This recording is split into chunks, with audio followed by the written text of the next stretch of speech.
The sun has begun its slow descent behind the jagged peaks of the western mountains. The sky, once a brilliant and blinding blue, is now softening into the gentle hues of evening. There is a specific quality to the light at this hour, a golden and amber glow that seems to touch everything with a sense of finality and peace. You are standing at the edge of the world as you know it, on a high cliff overlooking the vast, breathing expanse of the Mediterranean Sea. Below you, the waves crash rhythmically against the stone, a sound that has repeated itself for millions of years, a heartbeat of the earth that never hurries and never stops. But tonight, we are not looking at the horizon. We are not looking for the ships of heroes or the islands of gods. Tonight, we are turning our backs on the open sky to find a sanctuary that lies much deeper, much quieter, and much stiller. Before we let ourselves drift along the slow flow of the past, if you find peace here, please gently leave a like and subscribe to the channel so that we may meet again in the historical dreams that lie ahead. And if you wish, whisper in the comments where you are drifting off from tonight. It is comforting to know we are drifting together. Now, let your shoulders drop. Let your hands rest loosely by your sides or in your lap. There is no need to close your eyes just yet, but you might find your gaze softening, blurring the edges of the room around you, as if the twilight from this ancient cliff is seeping into your own space. We are beginning a journey to the realm of the unseen one. For centuries, the name of Hades has been whispered with fear, but tonight, we approach him not as a monster, but as a host. He is the keeper of the deep quiet. He is the guardian of the long rest. And his kingdom is not a place of fire, but a place of cool, enduring stone and eternal sleep. You are standing amidst the ruins of an ancient temple. The marble columns, once white and pristine, are now weathered by the wind and the salt spray. They are the color of old honey, glowing faintly in the dying light. Wild thyme and rosemary grow between the cracked paving stones, releasing a dry, herbal scent when you step near them. The air is cooling down. The heat of the day is lifting, rising up into the atmosphere, leaving behind a pleasant, grounding coolness that settles on your skin like a light silk shawl. You can feel the breeze shifting. It no longer blows from the sea. It seems to be pulling gently inward, towards the land, towards the roots of the mountain. You begin to walk. The path is narrow, worn smooth by the feet of countless pilgrims who have sought answers in the dark. The sound of the cicadas, which has been a constant buzzing drone throughout the day, is beginning to fade. One by one, they fall silent, handing the night over to the crickets and the owls. The silence grows. It expands from the shadows under the olive trees, stretching out to cover the path. You walk slowly. There is no rush here. In this place, time does not tick forward, it deepens. Every step you take is a step away from the noise of the world, the worries of the day, the lists of things to do, the demands of others. They are all left behind at the temple ruins. They cannot follow you here. They are too heavy, too loud for the path we are taking. Ahead of you, the landscape changes. The olive groves give way to bare rock.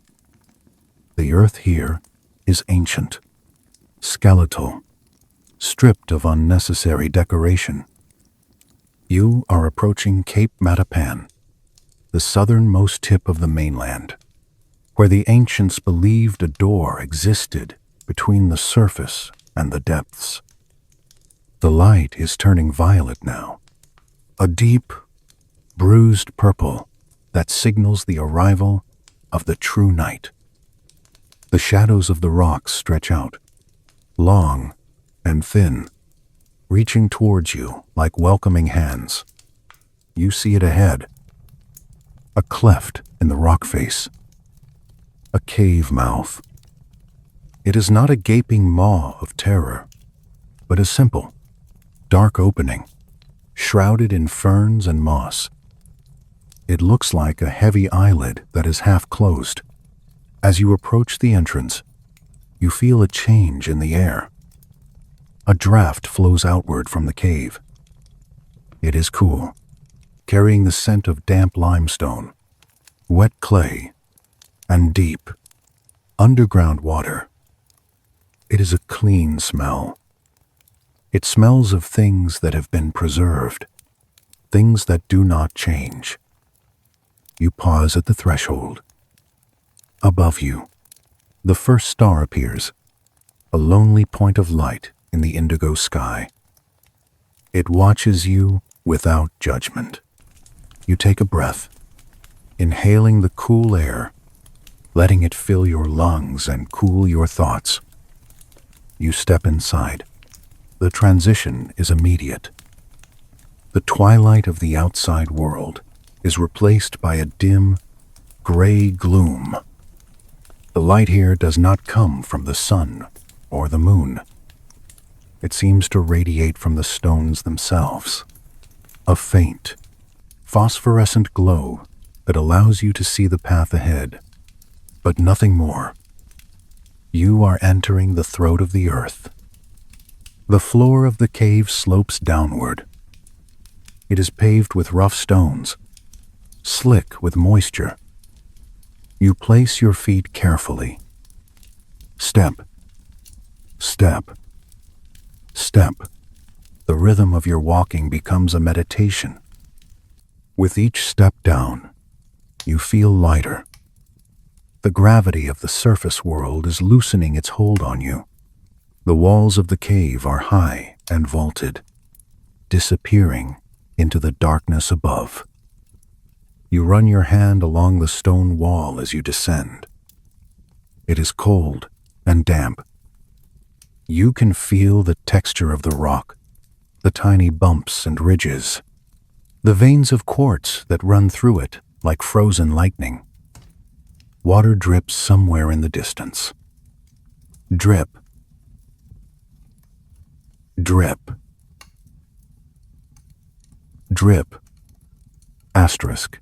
The sound echoes, magnifying in the silence, becoming a slow, hypnotic metronome. It counts the moments of your descent. It tells you that you are moving deeper, further away from the sun, further away from the noise. The path begins to spiral. You are walking down a great, natural staircase carved by time and water. The air grows cooler still, a consistent, stable temperature that never fluctuates. It is the temperature of a cellar, of a safe room, of a place designed for preservation. You wrap your arms around yourself, not from cold, but from a desire to contain this feeling of safety. You are held by the rock. You are embraced by the mountain. Millions of tons of stone lie above you, shielding you from the storms and the chaos of the upper air. Nothing can reach you here. You are a seed that has fallen into a crack in the earth, sinking down to find its resting place. As you go deeper, the silence changes. It becomes heavy, velvet-too. It presses against your ears like a soft cushion. The sound of your own breathing becomes the loudest thing in the universe. Inhale. Exhale.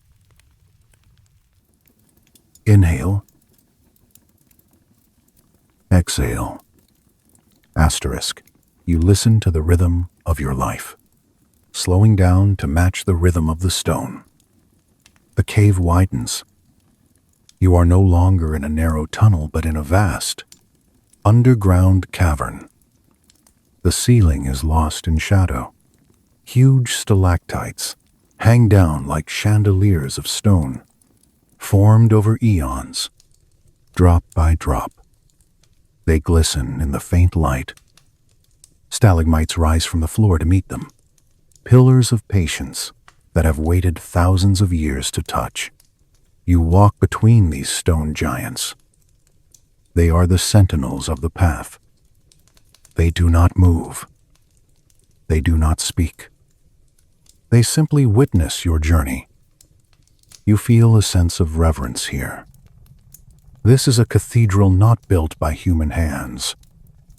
It is a holy place of the earth. The path levels out.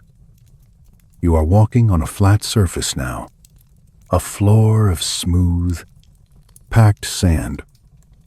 The air is still. There is no wind here, no breeze to disturb the perfect quiet. Even the sound of the dripping water has faded away behind you. There is only the soft sound of your own footsteps. Hush. Hush. Hush. You realize that you are not afraid. In the stories of the surface, the underworld is a place of dread. But here, in the reality of the deep, it is simply a place of rest. It is the dark bedroom of the world. It is where things go when they are tired. And you are tired. You can feel the weariness in your bones, the heaviness in your eyelids. The journey down has been long, but it has also been a shedding. With every meter of depth you have gained, you have left behind a layer of stress, the need to be someone, the need to do things, the need to pretend it all stayed up there, under the stars. Down here, in the dark, you are no one. You are just a consciousness moving through the quiet. Ahead of you, the darkness seems to shift. It becomes thicker, more liquid. You smell water again, but this is not the fresh, mineral scent of the cave drips. This is a different scent.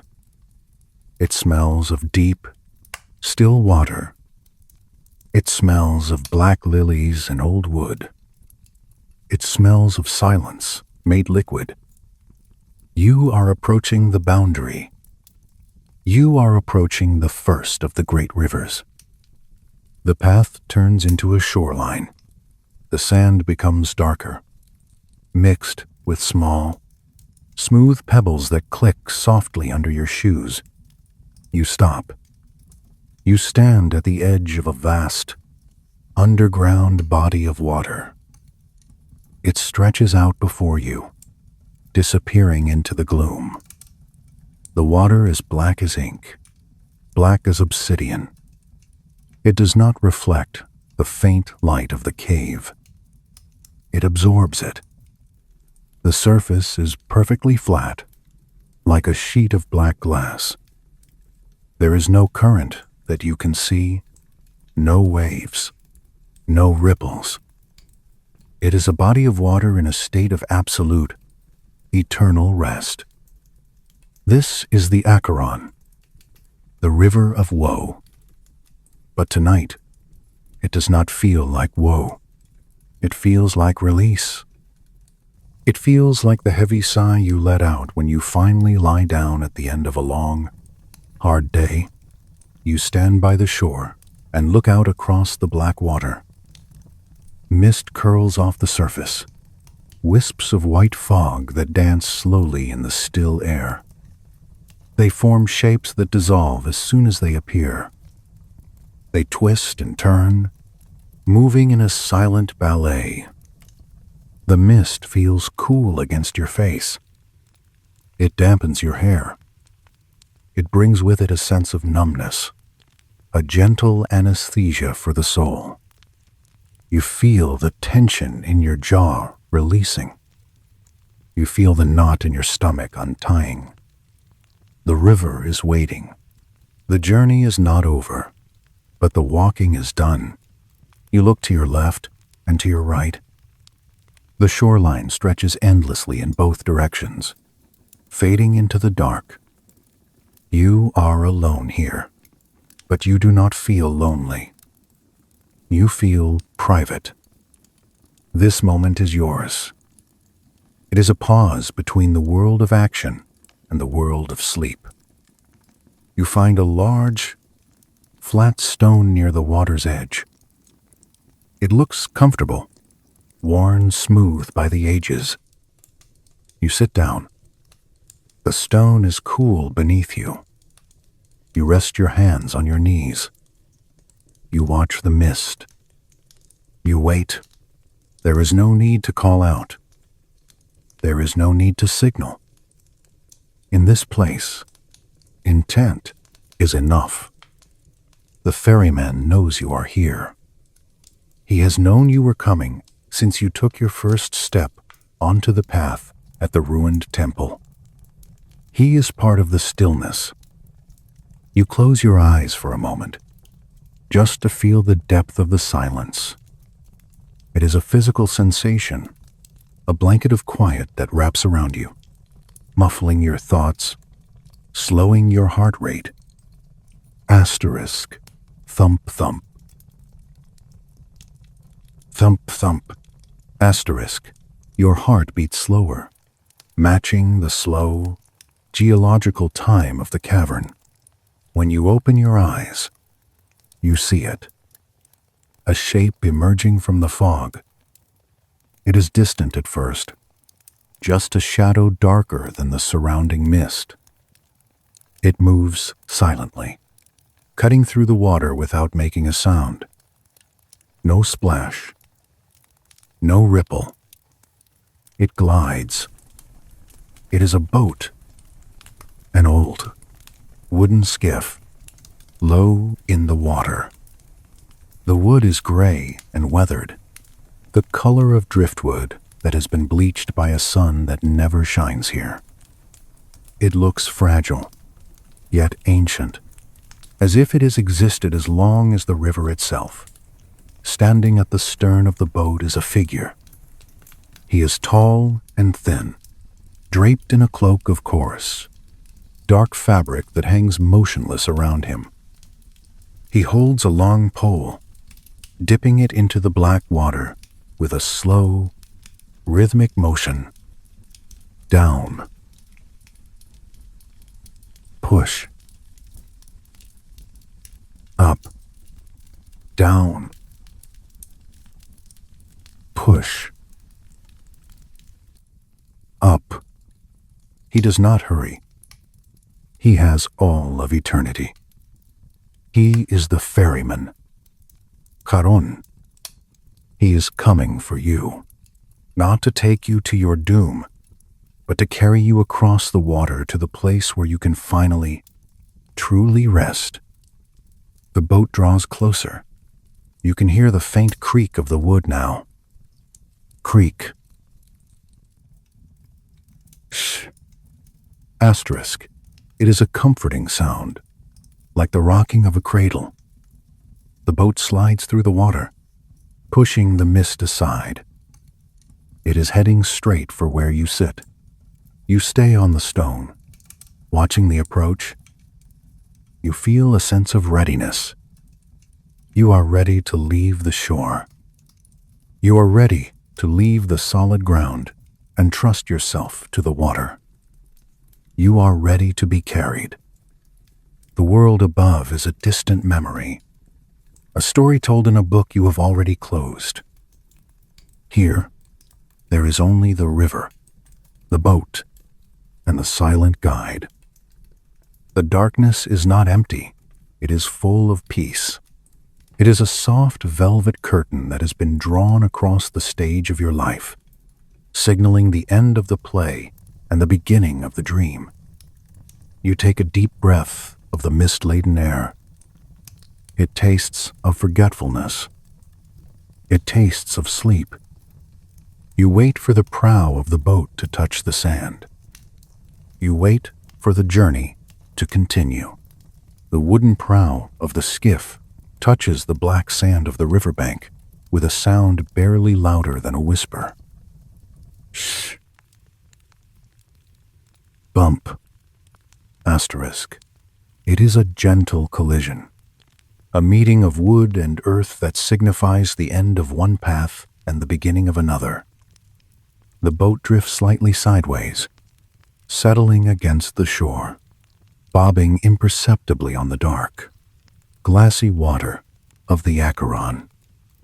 The mist swirls around it, clinging to the weathered timber, as if trying to hold it in place. You stand up from your stone seat.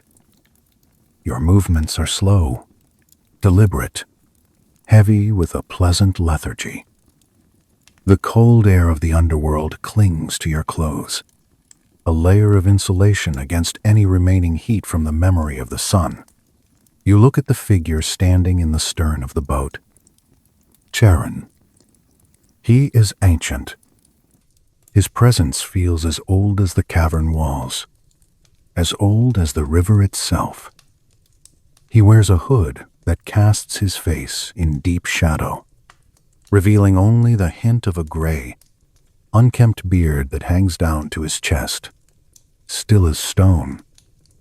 His hands, gripping the long wooden pole, are weathered and gnarled, like the roots of an old oak tree exposed by a riverbank. They are strong hands, hands that have propelled this vessel back and forth across the abyss for eons, hands that know every current and every depth of this sunless sea. He does not speak. He does not gesture. He simply waits. His patience is infinite. He is not a servant. He is a force of nature, as inevitable as the tide. You step towards the boat. But before you board, you remember the ancient custom, the ritual. In the world above, death is a taking, but here, passage is an exchange. You must leave something behind to gain the freedom of the other side. You reach into your pocket, or perhaps you simply open your hand, and there it is. The obol. The coin. It is not a modern coin of jagged edges and bright alloys. It is an ancient piece of silver, heavy and cold. It feels dense in your palm, absorbing the warmth of your skin. It is smooth, worn down by the thumbs of thousands of souls who have held it before you. On one side, there is the faint impression of an owl. On the other, a spree of olive. You look at the coin. It represents the weight of the world you are leaving. It represents commerce, trade, debt, value, the endless exchange of goods and services that drives the frantic pace of the living. It represents the noise of the marketplace, the clinking of money, the worry of having enough or not having enough. Holding it now, here on the silent bank of the Charon, it feels absurdly heavy. It feels like a burden. You realize that you do not want it. You do not need it. To pay the ferryman is not a tax. It is a liberation. It is the act of letting go of the last connection to the material world. You step up to the edge of the water. Charon extends one hand. The movement is fluid, like a branch swaying in a slow wind. His palm is open, calloused, and dry. You reach out. You place the cold silver coin into his hand. As soon as the metal leaves your skin, you feel a physical shift, a release. A lightness spreads through your arm, up to your shoulder, and into your chest. The weight is gone. The debt is paid. You have purchased your rest. Charon's fingers close over the coin. He does not look at it. He tucks it away into the folds of his dark robe, and the transaction is complete. The contract of the crossing is sealed. You step into the boat. Creak. Asterisk. The wood groans softly under your weight, a sound that is familiar and grounding. You sit on a low wooden bench in the center of the skiff. The wood is smooth and cool. You settle in, placing your feet on the dry floorboards. You wrap your coat or your imaginary cloak tighter around you. You are the passenger now. You have no responsibilities. You do not have to steer. You do not have to row. You do not have to know the way. You simply have to sit and let yourself be carried. Charon pushes the pole against the riverbed. Thud. Push. Asterisk. The boat separates from the shore. A small gap of black water opens up between the hull and the sand, widening inch by inch. You watch the bank recede.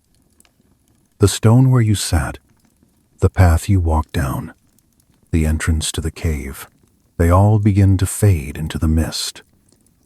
They are becoming part of the past, dissolving into the gray fog. You are moving away from the before. You are moving into the now. The boat glides out into the center of the river. The motion is impossibly smooth. There is no rocking, no pitching. It is more like floating on air than on water. The river Charon is silent.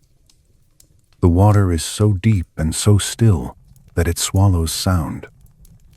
You look over the side of the boat. The water is a perfect mirror of the darkness above.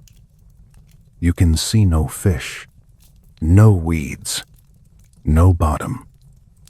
It is a void of pure, liquid peace.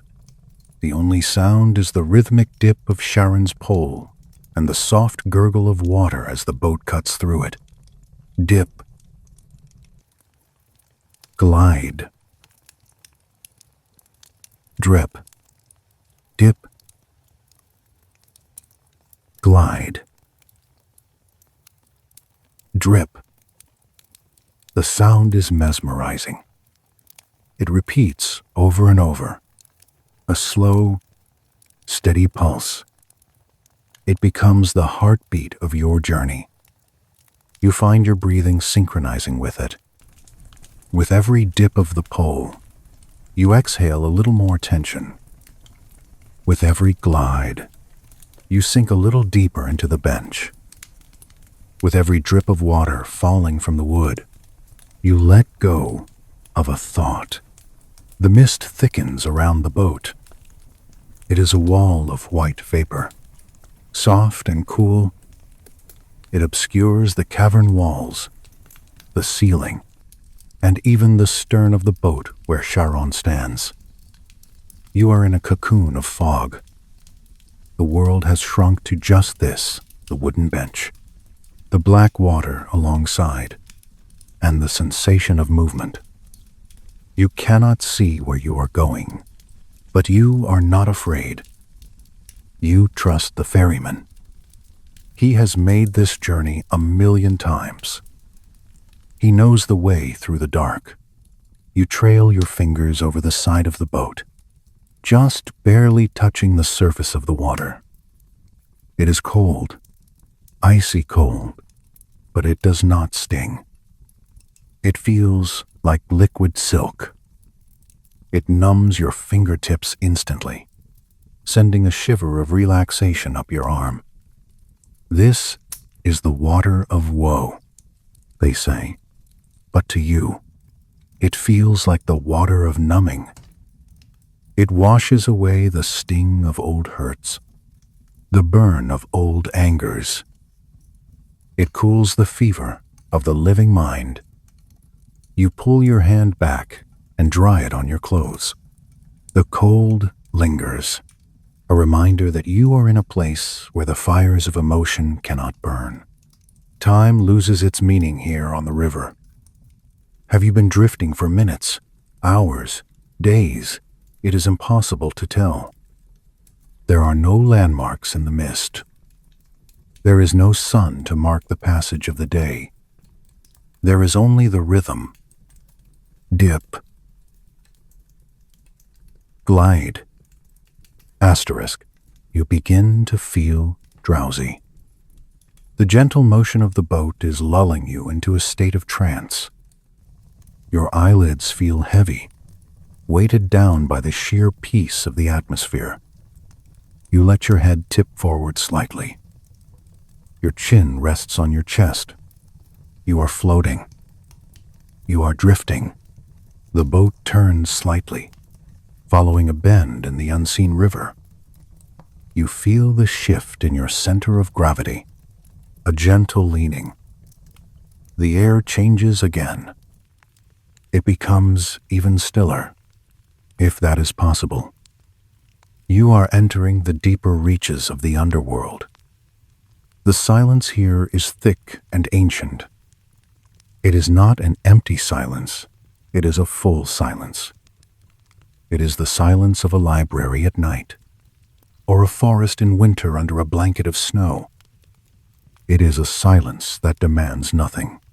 Charon continues to row. He never tires. He never pauses. His movements are efficient and graceful in their slowness. He is a part of the boat, a part of the river. He is the guardian of the transition. You wonder what he thinks about, ferrying souls across the dark water for eternity. Does he think of the sunlight he once saw? Does he think of the gods on their high mountain?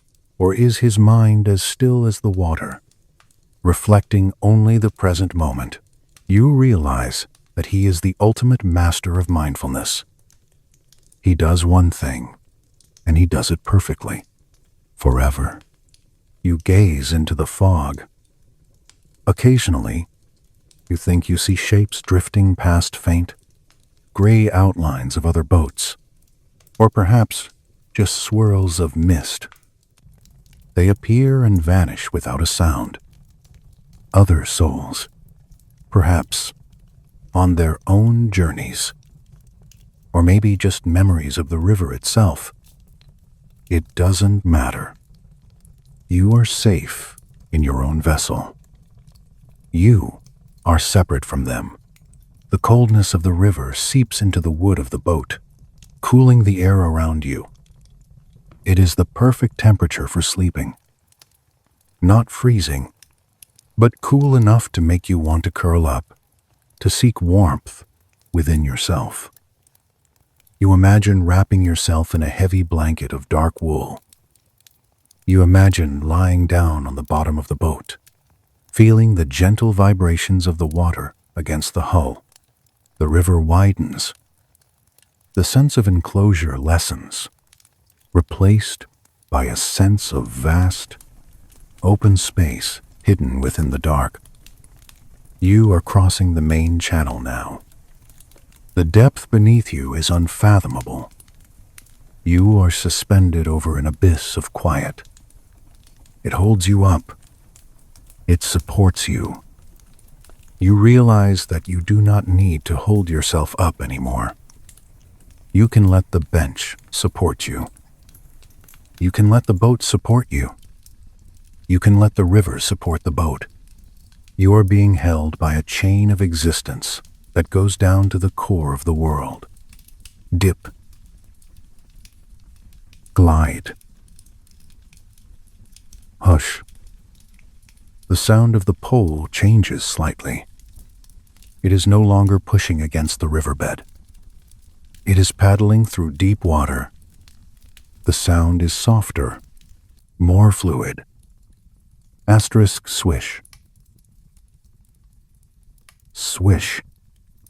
Asterisk, like the sound of deep breathing. The boat slows down, drifting on its own momentum. Charon is guiding it gently now, steering rather than propelling.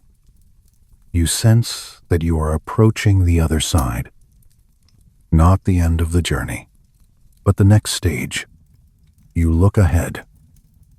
The mist is thinning slightly. Through the veil, you can see a faint, gray outline. A shore. It is not like the shore you left. It is darker, smoother. It looks like a beach of black obsidian sand. Beyond it, looming in the darkness, are tall, indistinct shapes. Pillars, trees, gates. It is too far to tell. But you know that you are arriving. You feel a sense of calm acceptance. You have crossed the barrier. You have paid the price. You have left the noise behind.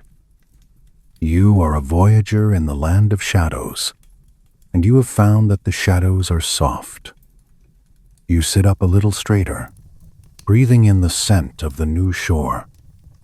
It smells of night-blooming flowers and cold stone.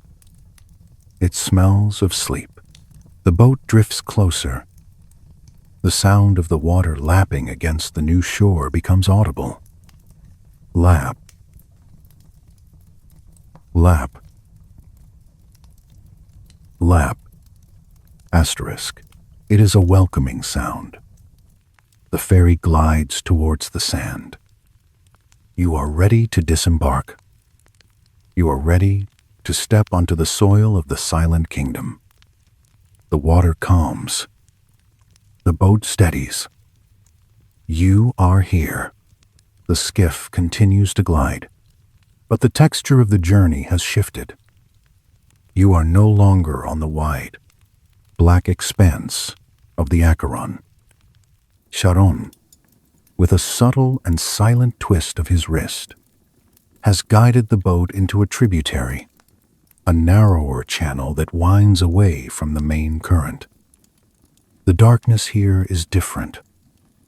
It is not the heavy, absorbing black of the outer river. It is a soft, luminous gray, as if the water itself holds a faint, internal light. You look over the side of the boat. The water has changed. It is no longer like ink or obsidian. It is milky, opaque, and pearlescent. It swirls with lazy, slow-motion currents that look like cream pouring into coffee, white ribbons dancing in the pale gloom. This is the Lethe, the river of unmindfulness, the river of forgetting. The air here is thick with a strange, sweet humidity. It does not smell of water or earth. It smells of something softer. It smells like old paper, like the dust in a quiet attic, like the scent of vanilla and dried flowers pressed between the pages of a heavy book. It is the scent of memories that have been safe kept for so long they have lost their sharp edges. You breathe it in. Inhale. Sweet. Exhale. Soft. Asterisk. The scent seems to coat the inside of your lungs, soothing the tissues, slowing the blood. It tells your body that there is nothing left to remember. There is nothing left to track. The boat slows down even further, drifting now more than moving, carried by the gentle, sluggish flow of the white water. Charon stops rowing. He lifts the long pole from the water and lays it across the gunwales of the boat. It makes a dull, wooden sound. Asterisk, thump. He stands still, his hooded head bowed, merging with the shadows. He is giving you a moment. He is giving you permission. In the center of the boat, resting on the bench beside you, there is a cup. You had not noticed it before, or perhaps it has only just appeared, manifested by the river's wish.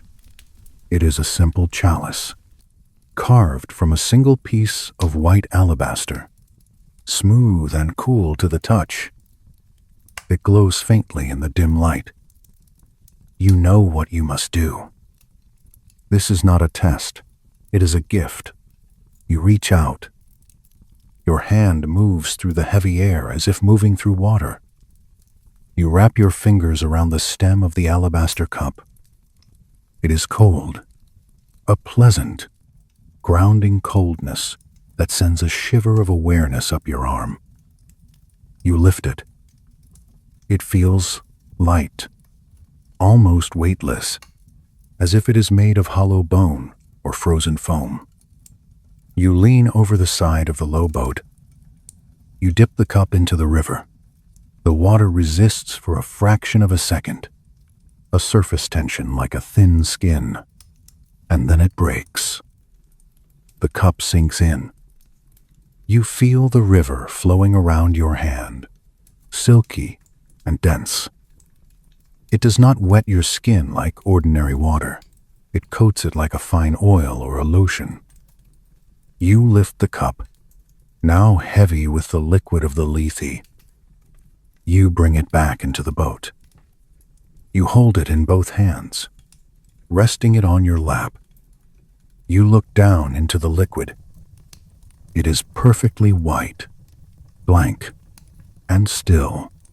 It has no reflection. It does not show your face. It does not show the ceiling of the cavern. It shows nothing.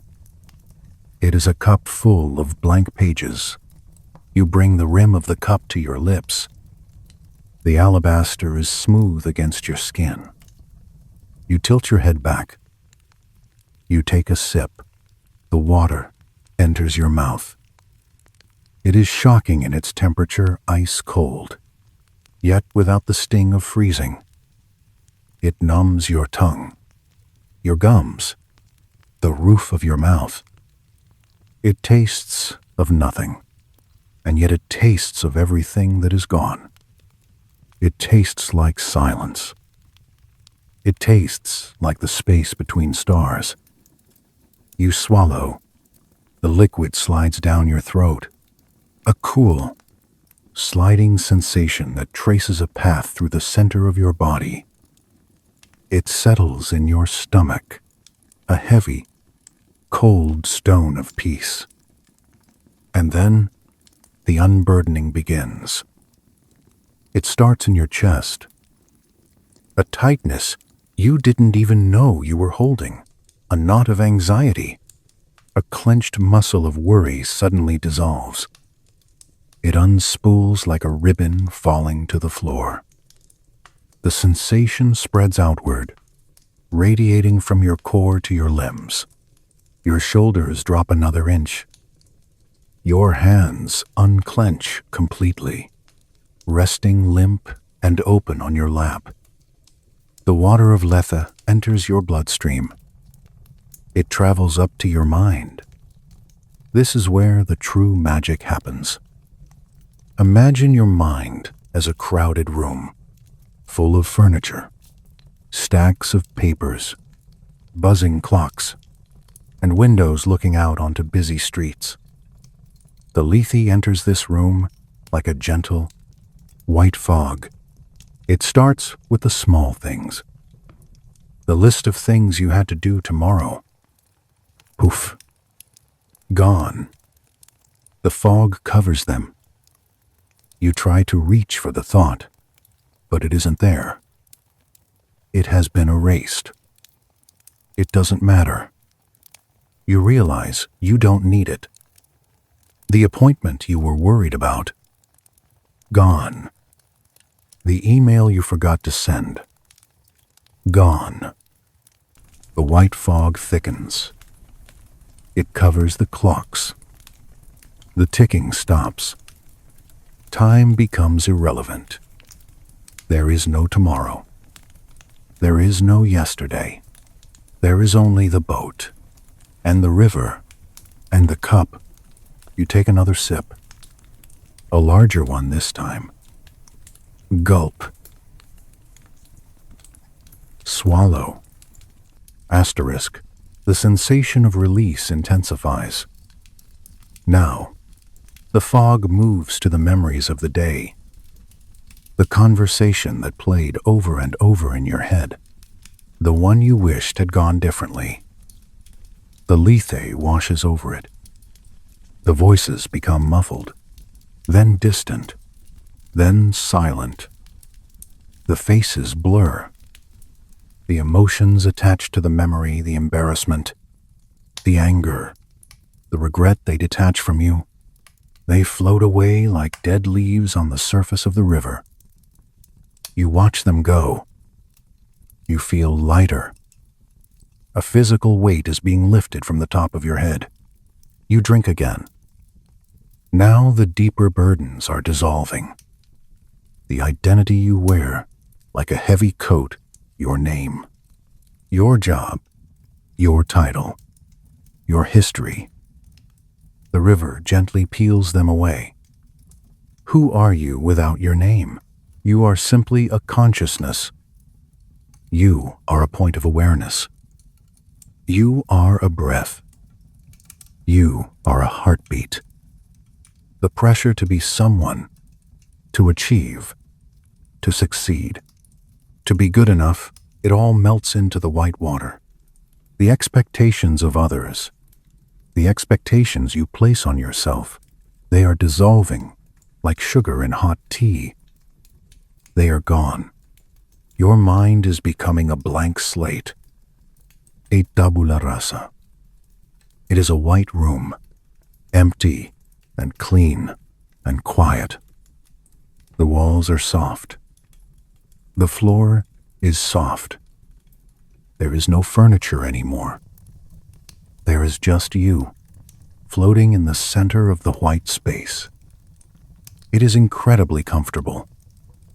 It is the most relaxing feeling you have ever known. To not know. To not remember. To not care. You look at Charon.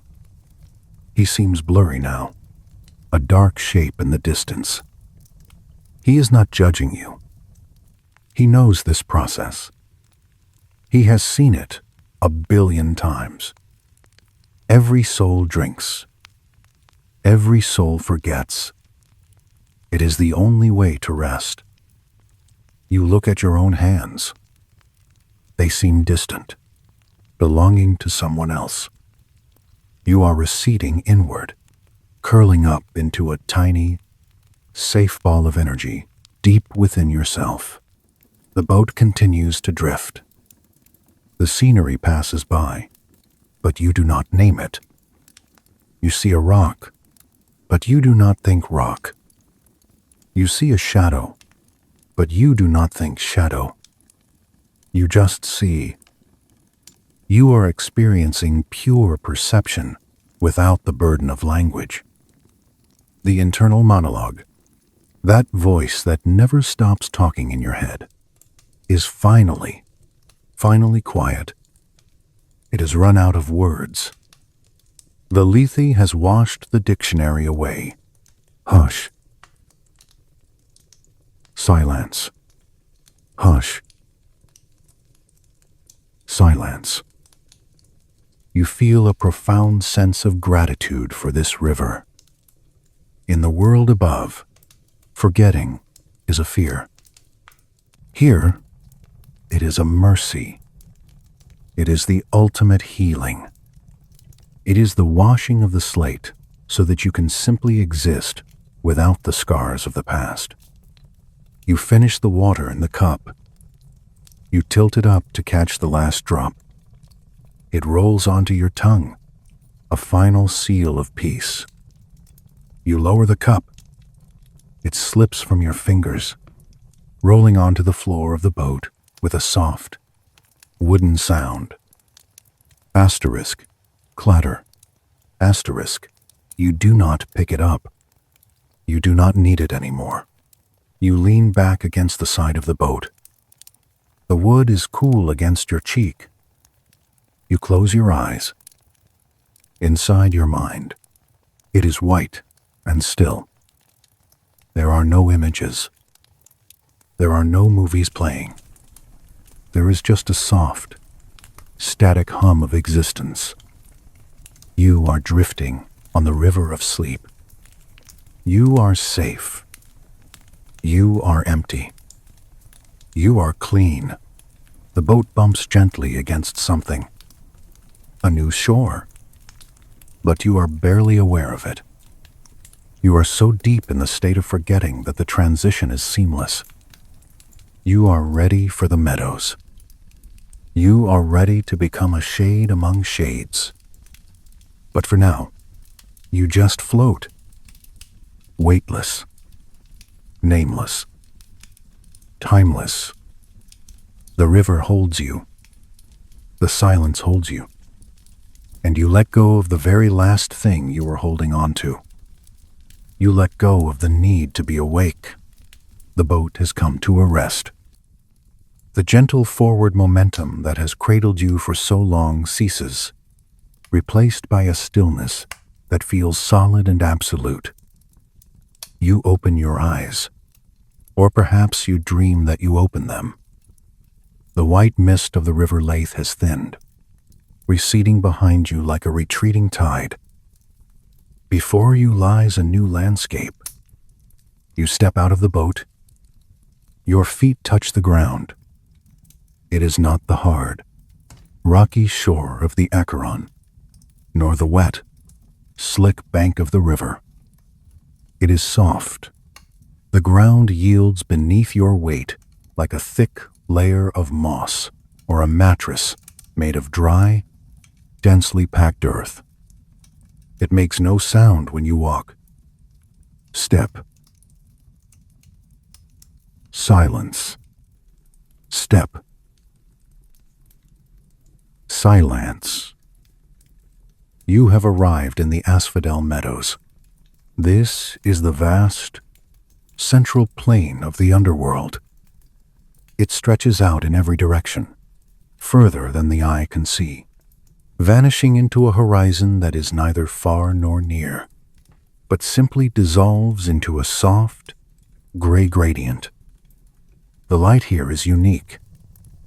It is not the pitch black of the caves, nor the glowing white of the river. It is the light of a perpetual, overcast twilight. It is the color of a dove's wing. It is the color of a pearl held in shadow. There is no sun to cast harsh rays, no moon to wax and wane. There is only this even, shadowless illumination that seems to come from the air itself. It is a light that never changes, never brightens, never dims. It is the light of eternity. You begin to walk into the meadow. The air is still. There is no wind here, not even the slightest breeze to stir your hair or brush against your skin. The atmosphere is suspended in a state of perfect equilibrium. The temperature is neutral, neither warm nor cold. It matches the temperature of your skin exactly, so that you cannot tell where your body ends and the air begins.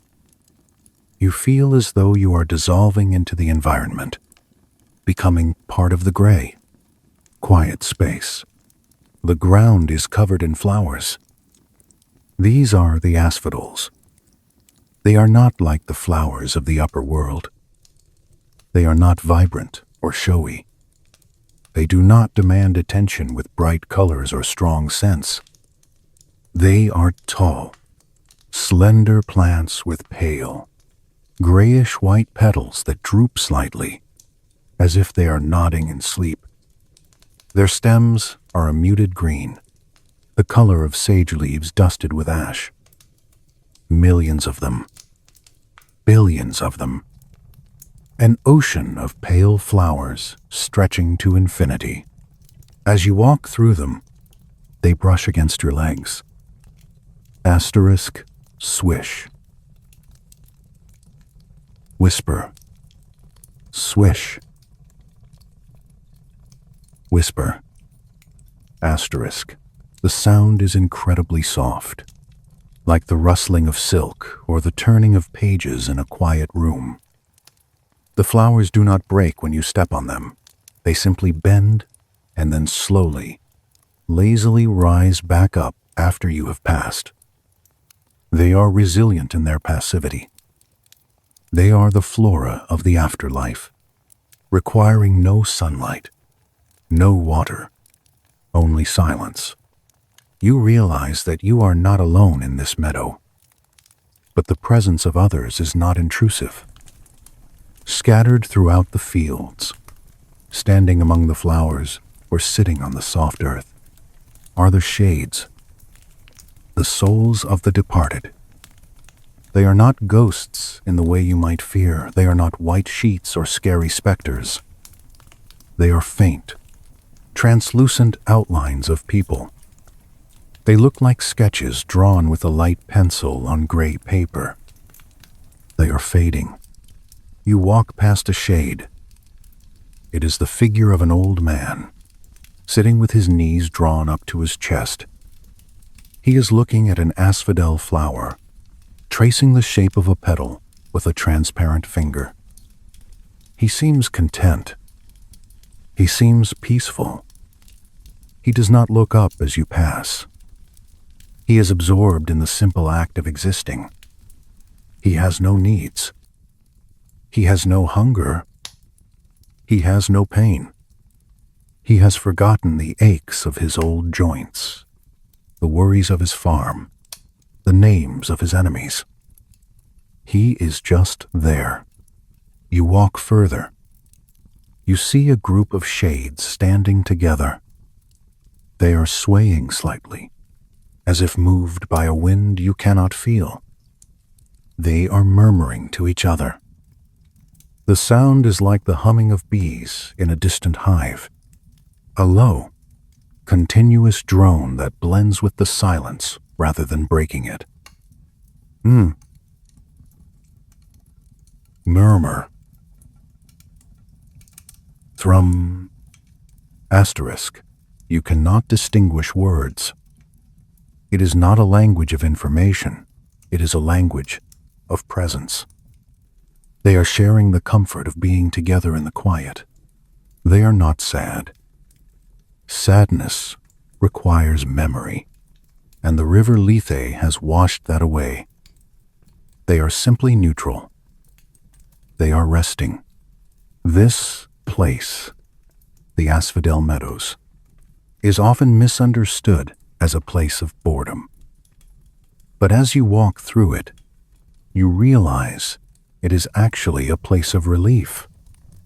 Think of the burden of being a distinct individual, the pressure to be special, to be different, to make a mark. Here, that pressure is gone. Here, everyone is the same. The king and the beggar, the warrior and the weaver, they are all just shades now. They are all made of the same gray mist. There is a profound comfort in this equality. It is the comfort of blending in, of disappearing into the crowd, of letting go of the ego. You find a clear spot among the flowers. The ground looks inviting. You decide to lie down. You lower yourself onto the bed of asphodel. The plants cushion you. The earth beneath is supportive and soft. You lie on your back and look up at the gray sky. It is a blank canvas. It is a screen on which nothing is projected. You stare into it, and your mind relaxes completely. There is nothing to focus on. so your eyes relax. There is nothing to hear, so your ears relax. There is nothing to do, so your muscles relax. You feel yourself becoming like the shades. Your edges are blurring. You are no longer a solid, heavy object. You are becoming light, airy, translucent. You imagine your body turning into mist, expanding gently to fill the space around you. You are part of the meadow now. You are part of the quiet. A shade drifts past you. It is a woman, young and graceful. She walks without touching the ground. She passes right through a patch of flowers without disturbing them. She pauses and looks at you. Her face is calm, smooth, unlined by worry. Her eyes are soft and unfocused. She smiles, a faint, barely there smile that conveys a message times, welcome to the rest. Welcome to the pause.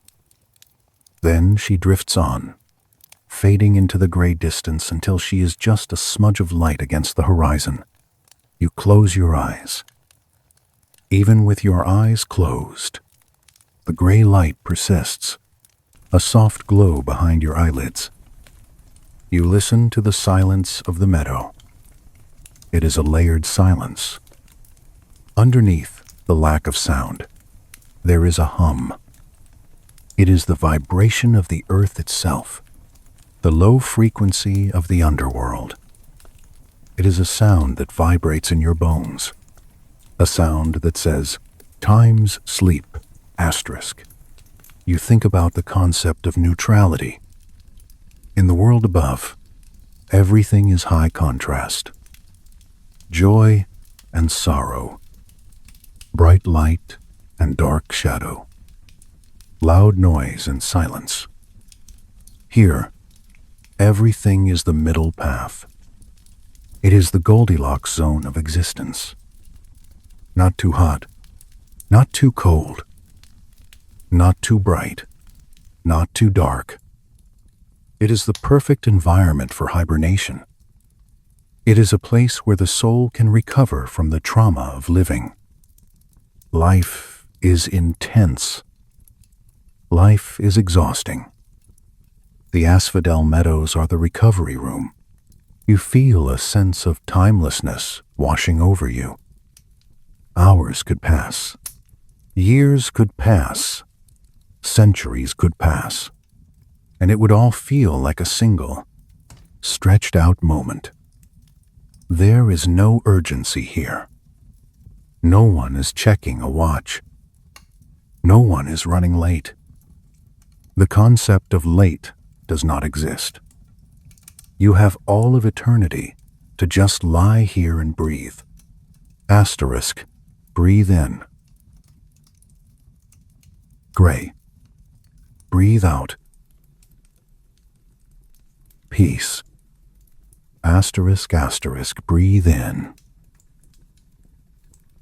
Soft. Breathe out. Still. The flowers nod over you. They are the guardians of your sleep. They weave a canopy of pale petals above your face. You feel safe. You feel hidden.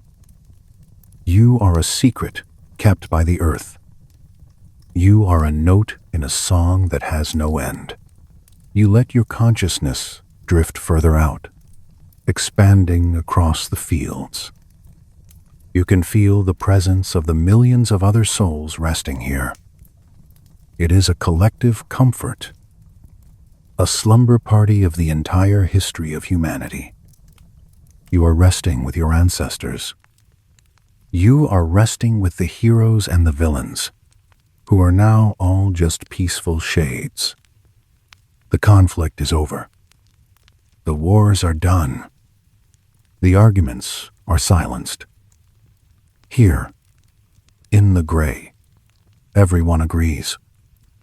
Everyone is at peace. Your body feels incredibly heavy now, sinking deeper into the soft earth. Yet your spirit feels incredibly light, ready to float away. You are poised on the edge of the deepest sleep you have ever known. The meadow holds you. The twilight holds you. The silence holds you. You are exactly where you need to be. You are a shade in the garden of rest. You are fading, fading into the beautiful, comforting gray. You rise slowly from the bed of pale flowers. The asphodel meadows stretch out behind you, a gray ocean of quiet souls and nodding petals. But your journey pulls you forward. You are moving deeper into the heart of the realm. The soft, yielding earth of the meadow begins to change beneath your feet. It becomes firmer, more structured. You step onto a path paved with flat, smooth stones. They are dark, polished slate, fitted together with a precision that speaks of ancient, perfect craftsmanship. There are no gaps between them, no weeds growing in the cracks. This is the road of judgment. The air here is different. It loses the humidity of the river and the floral scent of the meadow. It becomes crisp, dry, and incredibly clear. It is the smell of old stone, of parchment, of justice. It smells like the inside of a vast, empty library or a cathedral at midnight. It is a scent that sharpens the mind, not with anxiety, but with a sudden, crystal clarity. You feel a sense of alignment. Your spine straightens. Your breath deepens. You are entering the place where things are made right. Ahead of you, looming out of the shadowless twilight, is a structure. It is not a building with walls and a roof, but a grand, open-air tribunal. Imagine a semicircle of towering columns, carved from black basalt. They rise up into the gloom, supporting nothing but the weight of the silence. They are thick, immovable, and cold.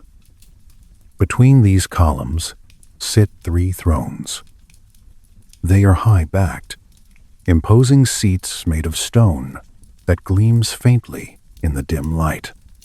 On these thrones sit the judges: Minos, Rhadamanthus, Iacchus. You stop at a respectful distance. You observe them. They do not look like the judges of the living world. They are not wearing wigs or holding gavels. They do not look busy or stressed. They look like statues that have been imbued with a slow, geological consciousness. They are motionless. Their hands rest on the arms of their thrones. Their robes, carved from stone or perhaps stiffened cloth of the underworld, fall in heavy, sculptural folds around their legs. Minos sits in the center. He was once a king, and he retains the aura of command. His beard is long and still, a cascade of gray. He holds a golden scepter, but he does not wave it. He simply holds it, a symbol of the axis of the world. To his right is Rhadamanthus, the lord of rigid honesty. His face is stern, but not cruel. It is the face of a man who cannot be bribed, who cannot be swayed by emotion, who sees only the truth. To the left is Aeacus, the keeper of the keys, looking out with eyes that seem to see through the surface of things, into the core of the soul. You might expect to feel fear standing before them, but you do not. Instead, you feel a profound sense of relief. Think of the burden of making decisions. Every day of your life, you have to choose. What to do, what to say, is this right, is this wrong? It is exhausting. Here, that burden is taken away. You do not have to plead your case. You do not have to explain yourself. You do not have to spin a story. The judges already know. They know everything. They know the weight of your heart. They know the intentions behind your actions. They know the struggles you faced. And because they know, you are understood completely. There is no misunderstanding here. There is no, he said. She said. There is only the absolute, calm reality of who you are. You watch as a shade approaches the tribunal. The soul drifts forward and stands before Minos. There are no words spoken. No booming voice echoes through the hall. The communication is silent, telepathic, instantaneous. Minos simply looks at the shade. The shade looks back. In that exchange of glances, a lifetime is processed. The confusion is sorted. The chaos is ordered. Minos nods, a movement so slight it is barely a shift in the air. He points a finger to the right. The shade bows, looking lighter, unburdened, and drifts away towards a path that leads to the Elysian fields. Another shade approaches. Minos looks. He points to the left. The shade drifts towards the asphodel meadows. It is a machine of perfect order. Click. Clack. Soul arrives. Soul is understood. Soul is placed. It is rhythmic. It is soothing. It tells you that the universe is not a random, chaotic mess. It has a structure. It has rules. And you are part of that structure. You have a place. You fit. You walk past the judges. They do not stop you. You are the visitor, the observer on this journey of sleep. You nod to them, acknowledging their eternal vigil. They do not move, but you feel a wave of calm emanate from them, a blessing of stability. You leave the paved circle and continue on the path. To the side of the tribunal, in the shadow of a massive basalt wall, lies a creature. It is a mountain of fur and muscle. It is Cerberus, the hound of Hades, the guardian of the gate. In the stories, he is a monster. He barks. He snaps. He terrifies. But here, in the heart of the kingdom, he is off duty. He is at home. And he is sleeping. You approach him slowly. He is colossal. His body is the size of a small house. His fur is dark, a mix of black and deep russet red, thick and coarse like the coat of a wolf, but soft-looking in its density. He is lying on his side, his massive paws twitching, occasionally in a dream of the chase. You look at his heads. 3 distinct, magnificent heads. They are resting on top of one another, a pile of sleeping canine faces. The first head is buried in his paws, only one ear visible, twitching.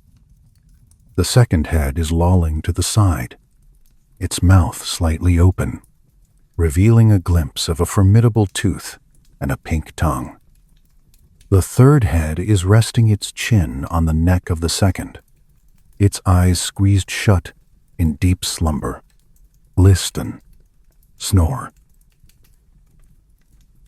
Asterisk. Asterisk. Rumble. Asterisk. Asterisk. Whistle. The sound of Cerberus sleeping is a complex, polyphonic symphony. It is a deep, resonant rumble that you feel in your chest, like the purring of a giant cat or the idling of a massive engine. It is the sound of safety. Think about it. If the guard dog is sleeping, it means there is no danger. It means the walls are secure. It means no intruders are coming. It means you are safe inside the fortress. You stand there for a long time, just watching the rise and fall of his ribcage.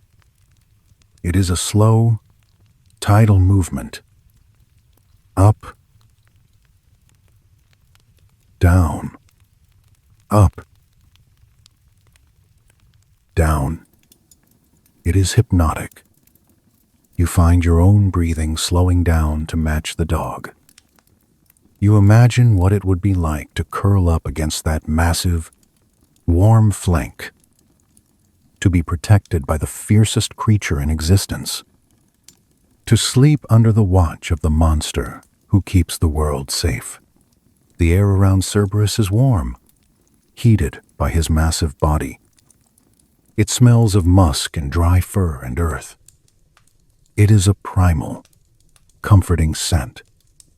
It reminds you of sleeping by a fireplace on a winter night, with a loyal dog at your feet. It triggers a deep, ancestral memory of safety in the cave. You notice the snake that serves as his tail. It, too, is sleeping. It is coiled neatly in a spiral near his hind legs, its head tucked under its own coils. Even the venomous parts of the underworld are at rest tonight. There is no aggression here, only dormancy. You feel a profound sense of permission. If Cerberus can sleep Cerberus, who has 3 heads to worry with, who has the responsibility of the entire afterlife on his shoulders, then surely you can sleep too. You are not guarding the gates of hell. Your responsibilities are tiny in comparison. You can let go. You can lay your burden down. You walk past the sleeping giant, stepping softly so as not to disturb him. Tip. 2. Tip. 2. Asterisk. You pass under the great archway that marks the entrance to the inner sanctum. The stone of the arch is carved with intricate patterns, spirals, labyrinths, geometric shapes that have no beginning and no end. They represent eternity. They represent the cycle that holds you. The path continues. The light is changing again. The stark clarity of the judgment hall is softening. You are leaving the place of decisions and entering the place of rewards. You feel a new current in the air. A breeze. It is gentle, carrying a new scent. It is not the scent of stone or river water. It is the scent of life, but life distilled and perfected. You pause for a moment to look back. The judges are still sitting on their thrones, motionless silhouettes against the gray. Cerberus is still a dark mound of sleeping fur. The River Lethe is a white ribbon in the distance. You have come a long way. You have descended through the layers of your own mind. You have washed away the noise. You have accepted the judgment of peace. You have passed the guardian. You are now in the deepest, safest part of the universe. The core, the center, the stillness. You turn your face forward, towards the new breeze. You are ready for Elysium. You are ready for the softness that awaits. Your eyelids are heavy, so heavy. Your body is a weight that you are happy to drag no further. You are ready to lie down. You are ready. You step through the high stone archway, leaving the stern silence of the judgment hall behind. The transition is subtle but profound, like the moment a fever breaks, or the moment rain stops and the clouds part. The ground beneath your feet changes again. The cold, polished slate gives way to something softer, more yielding. You look down. You are walking on grass. It is not the pale, ghostly grass of the asphodel meadows. This is lush, vibrant, living grass. It is a deep emerald green, thick and cool, cushioning every step you take. It feels like velvet underfoot. The light has shifted. The eternal gray twilight of the outer underworld has dissolved. In its place is a soft, ambient glow that seems to come from everywhere and nowhere. It is a violet gold light, the color of the sky, at the very moment the sun dips below the horizon, the magic hour, frozen in time. It casts no harsh shadows. It bathes everything in a warm, flattering luminescence. It is a light that rests the eyes. You lift your face and feel it. A breeze. This is Cerberus, the west wind. In the world above, the winds can be cruel, biting, and stormy. But here, Cerberus is tamed. He is gentle, a caress against your cheek. He carries with him a scent that stops you in your tracks. It is the smell of the ocean, but not the fishy, briny smell of a harbor. It is the clean, sweet scent of salt spray, ozone, and distant rain. It is mixed with the fragrance of white flowers, jasmine, lily, and the sweet, resinous scent of poplar trees. You breathe it in deeply. Inhale. Freshness. Exhale. Release. Asterisk. The air tastes clean. It tastes of purity. It cleanses the last remnants of the stagnant cave air from your lungs. This is the breath of Elysium, the Isles of the Blessed, the place where the heroes rest. You walk forward into this landscape. To your left and right, tall, slender trees rise up towards the violet sky. These are the white poplars, the trees sacred to Hades. Their leaves are dual-colored, dark green on top, silvery white underneath. As the gentle breeze moves through them, the leaves turn and flutter. Asterisk, rustle. Shimmer, rustle. Shimmer. Asterisk. The sound is like the whispering of 1,000 gentle voices, or the sound of gentle rain falling on a roof. It is a form of white noise, a natural lullaby that blankets the entire realm. You watch the leaves shimmering. Silver. Green. Silver. Green. The motion is rhythmic and hypnotic. It mimics the blinking of sleepy eyes. You feel your own eyes blinking in sympathy. Heavy, slow, relaxed. You follow a winding path through the grove of poplars. The path is lined with pale stones and blooming asphodel, but here the flowers are larger, whiter, and they glow with a faint inner light. You see a stream flowing alongside the path. This is not the dark Charon or the milky Lethe. This water is crystal clear, sparkling with points of light as if it holds dissolved stars. It flows over smooth, colorful pebbles, amethyst, aquamarine, rose quartz. The sound of the water is a musical tinkling, a bubbling joy that never rises above a murmur. Asterisk, burble,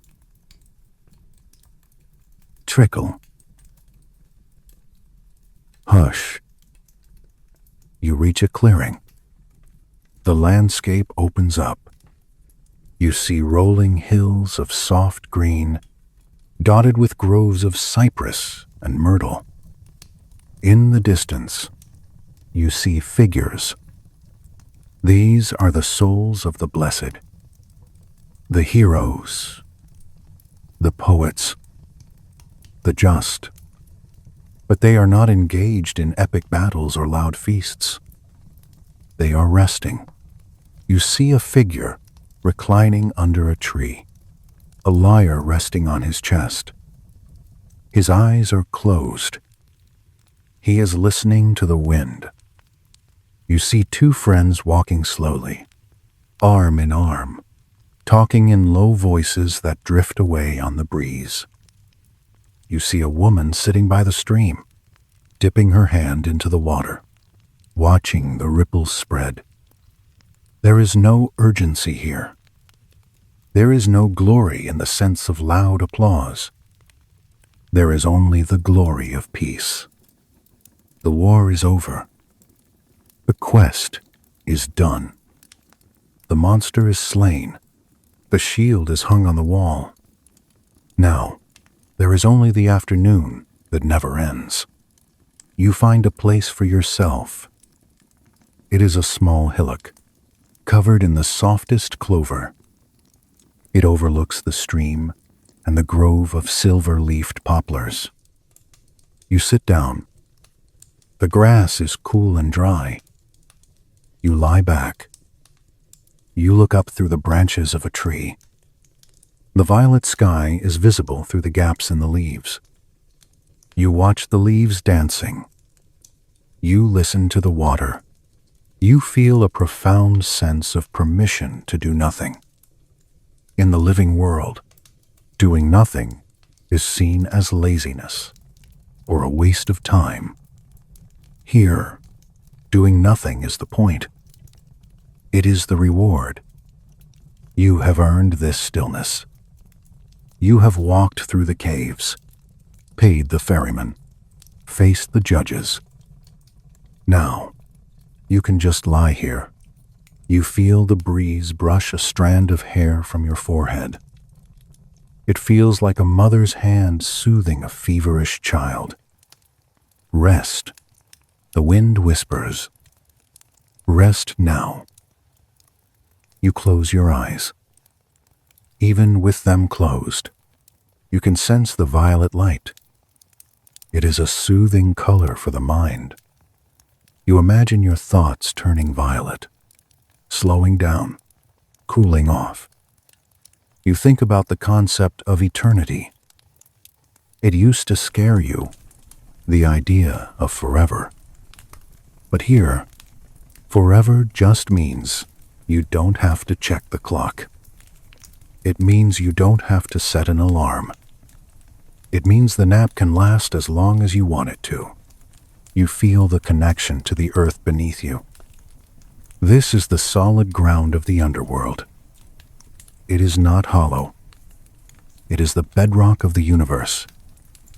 It supports you completely. You let your muscles melt into the grass. Your calves, your thighs, your hips, your back, your shoulders. You are sinking into the earth, held by the gravity of peace. Far away, you hear a sound. It is a faint, melodic chiming. Perhaps it is the lyre of Orpheus, playing a song of contentment. Perhaps it is just the wind in the trees. It doesn't matter. It weaves into the soundscape of your rest. It is a thread of gold in a tapestry of silver silence. You think about the ocean breeze again. You realize that although you are deep underground, the memory of the sea is present here. It is the memory of the womb, the memory of the primordial waters. It is the element of water purified of all danger. No storms, no drowning, just the rhythmic rocking sensation of being held. You rock gently in your mind, back and forth, like the poplar leaves, like the water in the stream, like a boat on a calm bay. The peace of Elysium is entering your bones. It is displacing the weariness. It is filling the hollow spaces in your spirit with a warm, golden fluid. You feel full. You feel heavy. You feel whole. You realize that you are not just an observer anymore. You are part of this landscape. You are one of the blessed. You have found your spot under the tree. You have found your moment of perfect stillness. The world above is 1 billion miles away.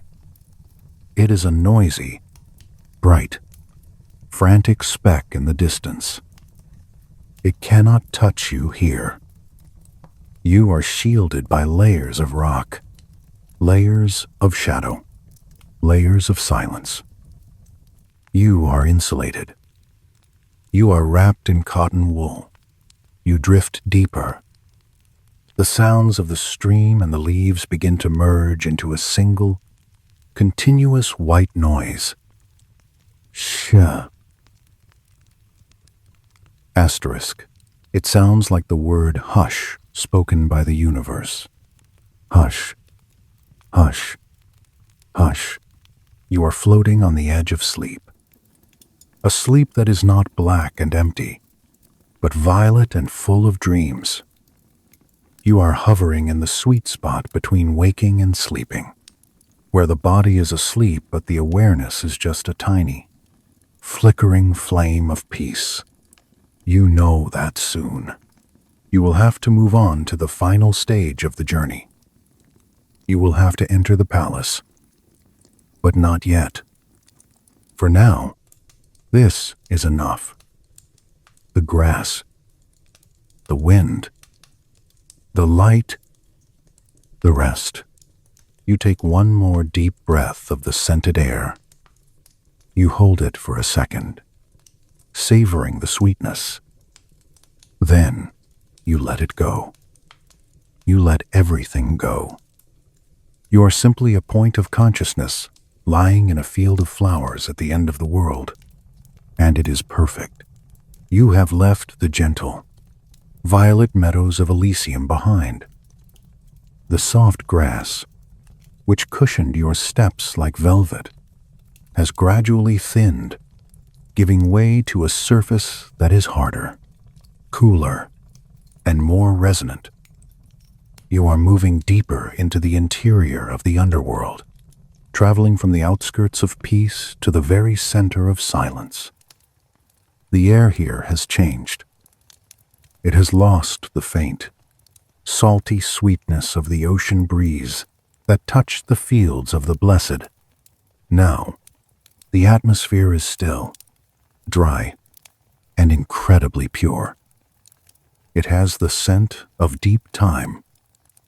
It smells of minerals that have never seen the sun. It smells of stone that has been cooling for 1 billion years. It smells of a preservation so perfect that decay is impossible. You walk forward. The path is no longer dirt or grass. It is paved with large, seamless slabs of dark stone. With every step you take, you feel a grounding sensation, a magnetic pull that connects the soles of your feet to the bedrock of the universe. Step. Solid. Step. Solid. Asterisk. The rhythm is slow. You are not in a hurry. You are approaching the seat of the king, and the king waits forever. Ahead of you, emerging from the eternal twilight, is the palace. It does not rise up like a human castle, with towers reaching for a sky that isn't there. It sits heavy and broad, rooted into the earth as if it were a natural formation, a mountain that decided to become a home. It is built entirely of obsidian, volcanic glass, black as the deepest ocean trench, smooth as a calm lake, and sharp as the line between waking and sleeping. The walls of the palace are colossal. They stretch up into the darkness, reflecting the faint, ambient luminescence of the underworld. Because the stone is black and reflective, the palace seems to shift and shimmer as you approach, like a mirage made of shadow. It is there, and yet it is not there. It is solid, yet it looks like a hole in the fabric of reality. You walk towards the main gate. The sheer scale of the structure makes you feel small, but not insignificant. You feel held. You feel like a small note in a vast, silent symphony. The gates stand open. They are not made of wood or iron, but of darkened bronze, etched with patterns that swirl and interlock spirals that represent the journey inward, labyrinths that represent the complexity of the mind, and circles that represent the cycle of return. You reach out a hand to touch the gate as you pass. The metal is cool, sucking the heat from your fingertips in a pleasant, numbing way. It vibrates slightly, a low hum that you feel in your bones rather than hear with your ears. It is the hum of the earth's core. You step across the threshold. You are now inside the great hall of Hades. If the outside was impressive, the inside is overwhelming in its quiet grandeur. The hall is vast, a cavernous space that could hold armies, yet it is empty. The floor is a masterpiece of geological art. It is made of polished black marble, so dark and so shiny that it looks like a pool of still water. When you look down, you do not see stone. You see the reflection of the ceiling far above, creating the illusion that you are walking suspended in a void. You tread carefully, though the floor is not slippery. It offers perfect traction, perfect stability. Click. Fiasco. Click. Baco. Your footsteps are the only sound. They are crisp and clear. The echoes do not bounce frantically. They travel outward, expanding into the vastness until they simply fade away, absorbed by the silence. The columns that support the roof are made of onyx, banded with stripes of white and gray. They are thick, sturdy pillars that look like petrified trees from a forest that existed before humanity. They stand in perfect rows, creating long corridors of shadow that draw the eye deeper and deeper into the gloom. The light in the hall is dim and mysterious. It comes from tall, iron braziers spaced at wide intervals. But these braziers do not burn with wood or coal. They hold spheres of cold, blue fire, magical flames that consume nothing and produce no smoke. They cast a sapphire glow on the black floors and the onyx columns. The blue light is soothing to the nervous system. It lowers your heart rate. It signals to your brain that it is time to power down. Blue is the color of twilight. Blue is the color of the deep sea. Blue is the color of the heavy eyelids of sleep. You walk slowly down the center of the hall. You feel the weight of the mountain above you. Millions of tons of rock, dirt, and roots are pressing down, sealing you in. But this weight does not crush you. It embraces you. It is a weighted blanket woven from the crust of the earth. It makes you feel secure. It makes you feel hidden. No one can find you here. The demands of the surface world, the emails, the calls, the expectations, they cannot penetrate this much stone. You are safe in the bunker of the gods. You pass doorways leading to other chambers. You glimpse rooms filled with stillness. A library with shelves carved into the rock, holding scrolls of lead and silver that contain the history of every soul. A treasury where mounds of raw gold and uncut diamonds sit in the dark, glittering only for the silence. Hades is the wealthy one, but his wealth is not for spending. It is for keeping. It is for grounding. You reach the end of the great hall. There is an archway here, draped with curtains of heavy, dark velvet that absorb the sound. You push the curtain aside. The fabric is thick and soft, heavy in your hand. You step through. You have entered the private sanctuary of the queen, Persephone's garden. The transition is stark. You have left the hard, polished geometry of the hall and entered a world of organic, shadowy life. This is not a garden of green leaves and bright flowers. Photosynthesis does not work here. This is a garden of chemisynthesis, of life that draws energy from the stone and the dark. The soil is black, rich, and loamy. It smells of damp earth and mushrooms, a musk that is primal and comforting. The ground is covered in a carpet of moss that is not green, but a deep, velvety purple, almost black. It is thick and soft. You step onto it, and your feet sink in. It is like walking on a cloud made of earth. The trees in this garden are slender and graceful. Their bark is silver, shimmering in the low light like moonlight on water. Their leaves are dark blue and violet, shaped like hearts. They do not rustle in the wind because there is no wind here. They stand perfectly still, like sculptures made of living wood. They are waiting. They are resting. You walk deeper into the garden.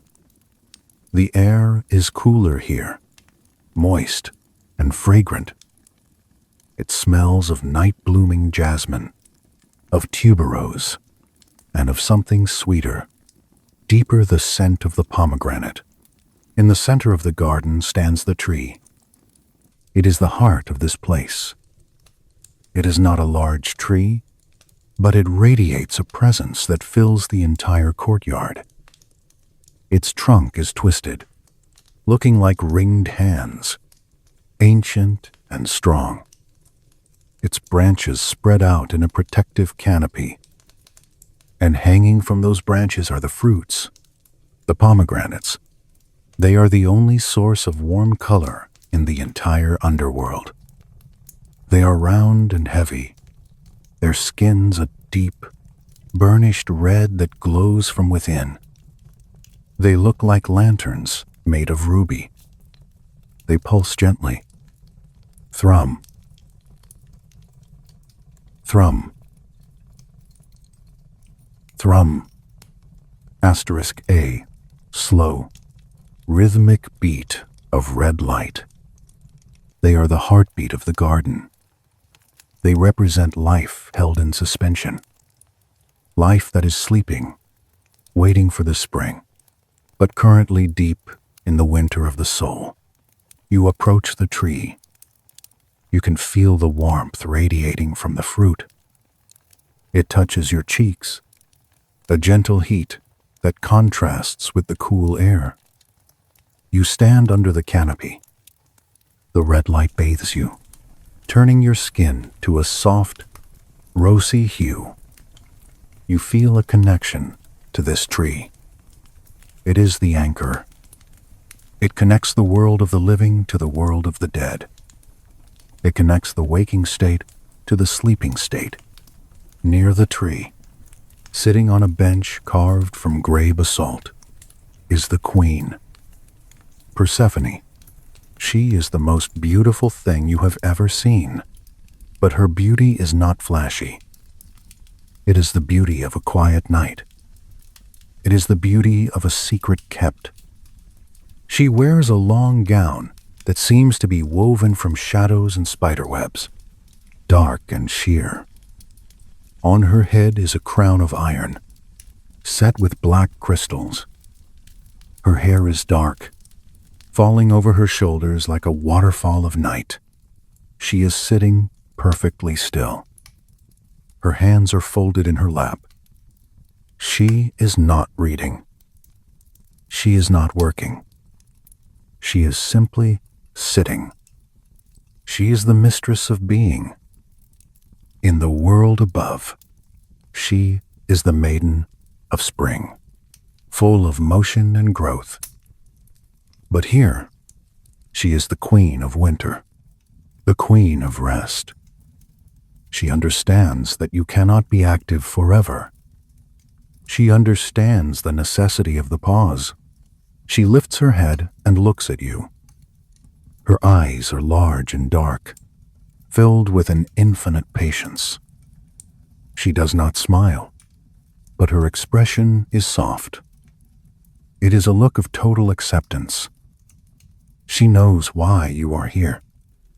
She knows you are tired. She knows you have walked a long way to find this silence. She unclasps her hands and gestures to the soft, purple moss at her feet. It is an invitation. Come. Her voice sounds in your mind. It is not spoken aloud. It enters your thoughts like a memory. Come and sit. The work is done. The harvest is gathered. The fields are bare. There is nothing left to tend. There is nothing left to grow. Now is the time to go underground.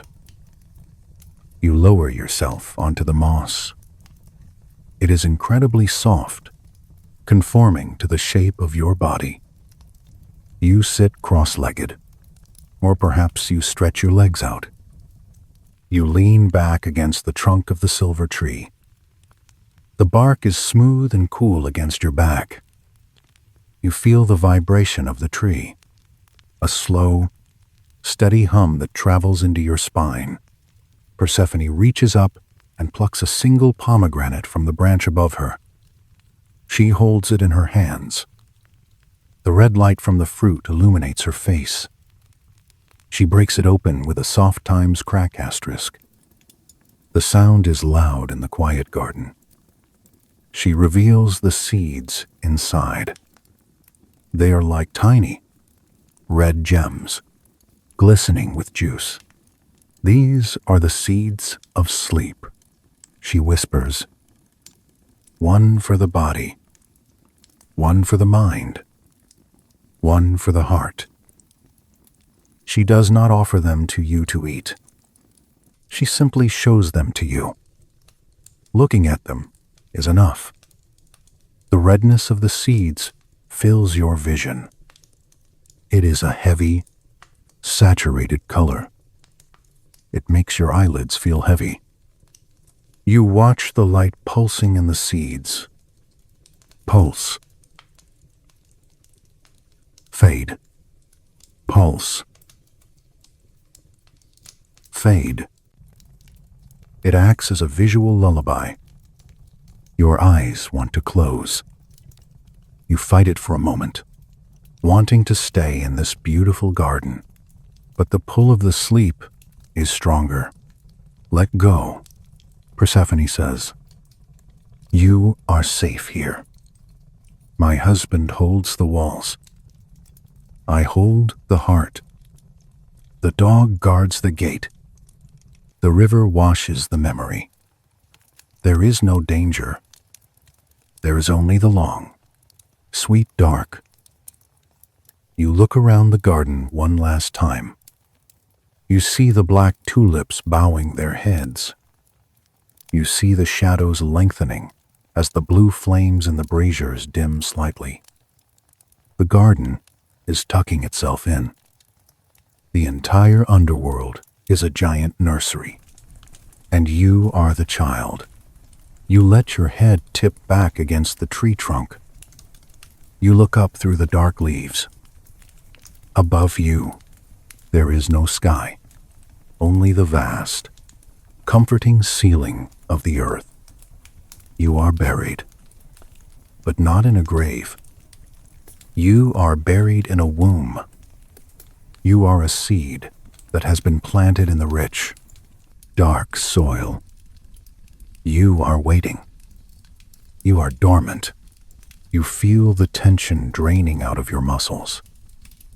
It flows out of your shoulders, down your arms, and into the moss. It flows out of your hips, down your legs, and into the roots of the tree. The earth absorbs it. The earth can handle it. You do not need to carry it anymore. Your breathing slows. You inhale the scent of the pomegranate. It is sweet and tart. It smells of deep slumber. Inhale. Rest. Exhale.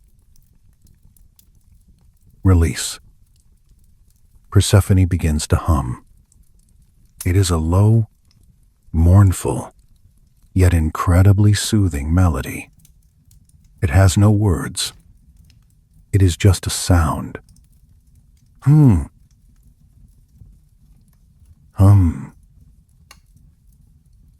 Asterisk. It creates a vibration in the air that resonates with your own chest. It is a sound that unties the knots in your brain. You feel a profound sense of solitude, but it is a good solitude. You are alone with the Queen of Silence. You are alone with your own peace. The red light of the pomegranate seeds begins to blur. Your eyelids are fluttering. They close. Darkness washes over you. But it is not a scary darkness. It is a velvet darkness. It is warm and soft. It is the darkness of closing your eyes after a long day of looking at bright lights. It is a relief. You feel your body getting heavy, sinking deeper into the moss. You are merging with the garden. You are becoming a shadow among shadows. Persephone's humming continues, a constant, steady drone. It anchors you. It keeps you from drifting back to the surface. It pulls you down, down, down, deeper into the garden, deeper into the palace, deeper into the earth. You are entering the realm of hibernation. Your metabolic rate slows. Your thoughts slow. Your dreams are waiting for you, but they are slow dreams. Dreams of stones growing. Dreams of rivers flowing underground. Dreams of roots drinking in the dark. You are safe. You are held. You are here. The obsidian palace stands guard around you. Its walls are thick. Its silence is absolute. You rest in the shadow of the pomegranate tree, under the watchful gaze of the queen who knows the value of the dark. Sleep is coming. It is rising up from the ground like a mist. It covers your feet. It covers your hands. It covers your mind. You surrender to it. You let the pomegranate drop from your imagination. You let the garden fade. There is only the dark, and the quiet, and the sleep. You are rising now, slowly and reluctantly, from the velvet moss of Persephone's garden. Though you leave the physical comfort of the tree behind, the essence of the garden, the red pulse of the pomegranate, the scent of the night-blooming flowers clings to you like a second skin. It has become part of your aura. You are heavier now than when you entered. You carry the weight of the deep earth in your bones, a grounding, stabilizing weight that makes every movement deliberate and calm. You turn your back on the silver trees and the purple shadows. You face the great, dark archway that leads back into the obsidian palace. But you are not returning to the great hall. You are drawn by a subtle, magnetic pull towards a different corridor, a passage that leads inward, towards the geometric center of the mountain. The air here is stiller than anywhere else. It is a vacuum of absolute peace. There is no dust here. There is no decay. There is only the pristine, frozen perfection of the deep underground. You walk down the corridor.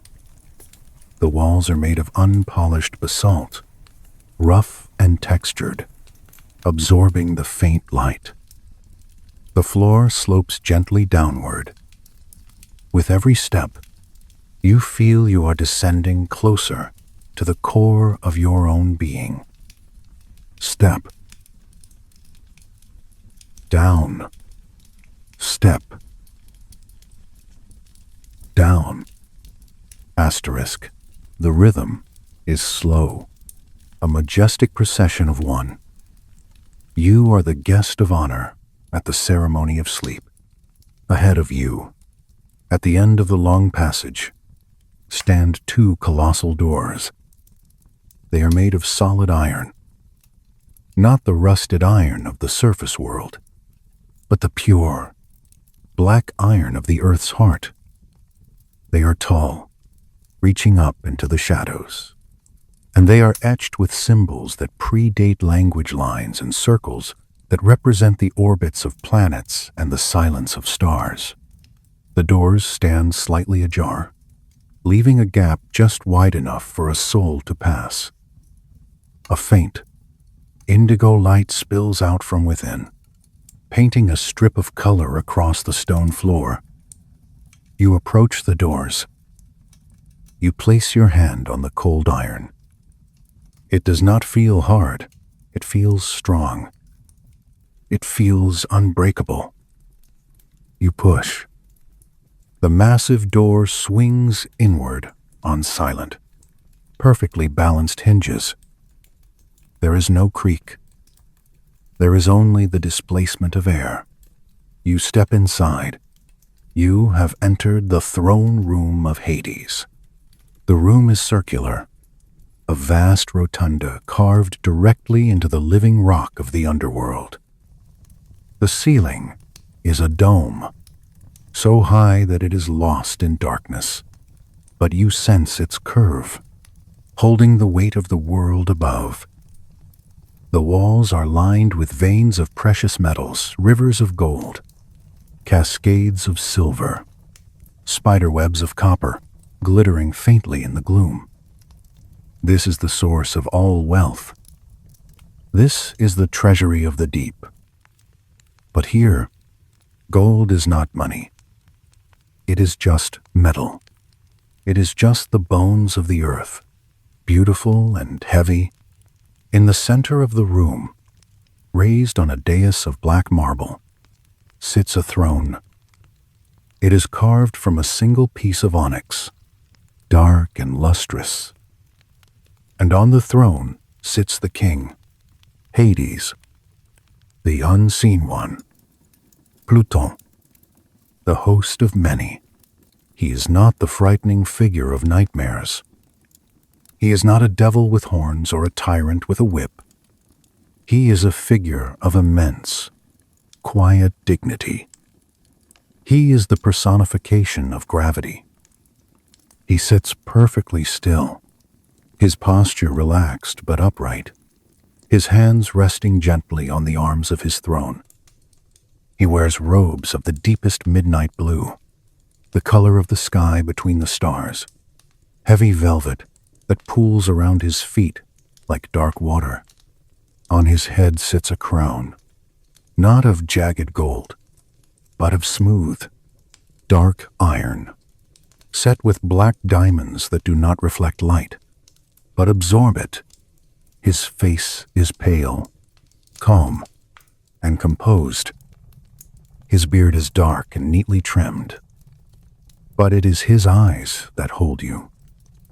They are black, but they are not empty. They are like deep wells. They are like the surface of the Charon.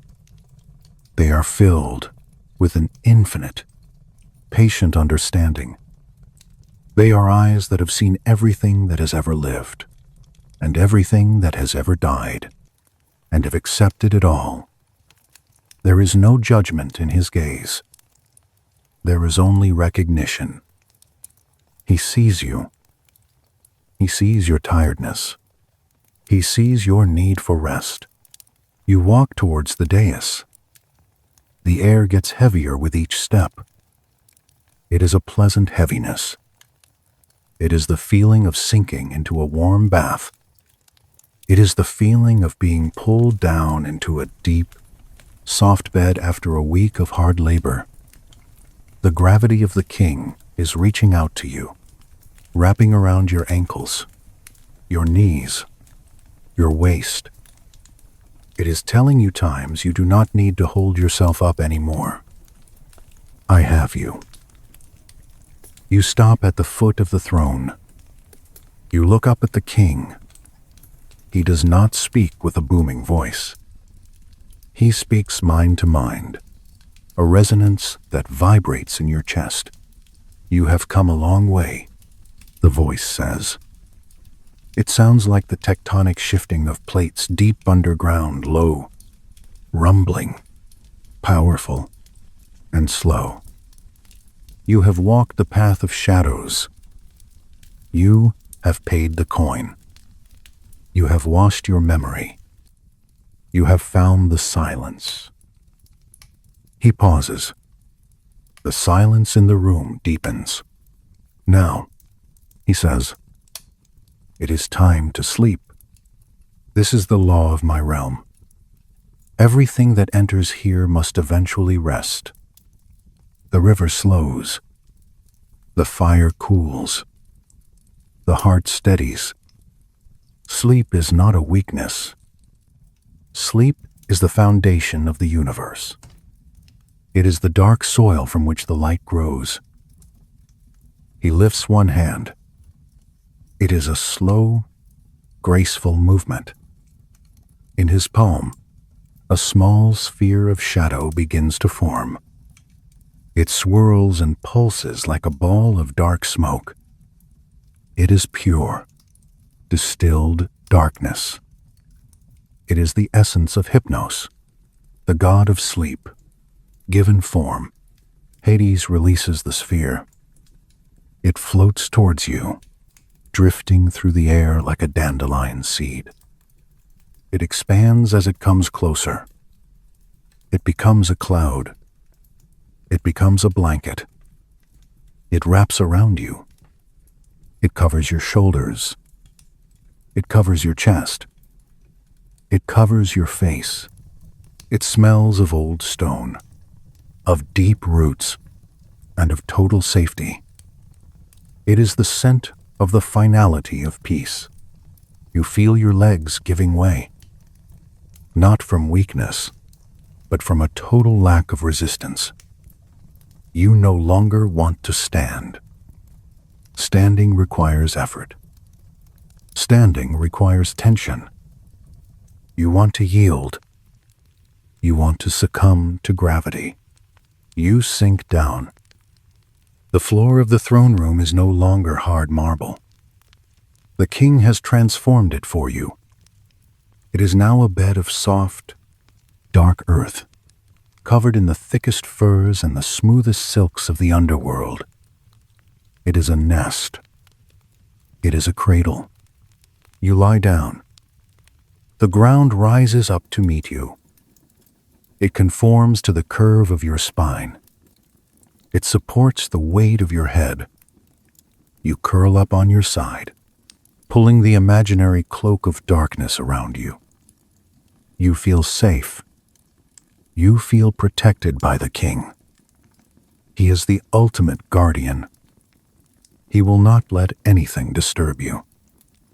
He stands between you and the chaos.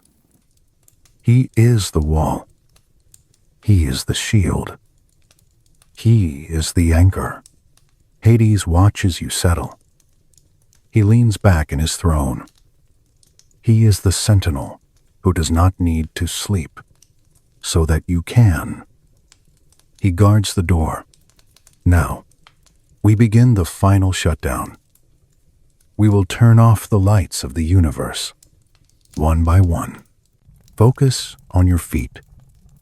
Feel the heaviness of the earth seeping into your toes. The arches of your feet relax. Your ankles unlock. The bones of your feet turn to stone heavy, resting stone. They are asleep. Focus on your legs, your calves, your shins, your knees, your thighs. The muscles unravel. The tension drains out of them like water flowing downhill. They sink into the mattress of the earth. They are so heavy, you could not lift them if you tried.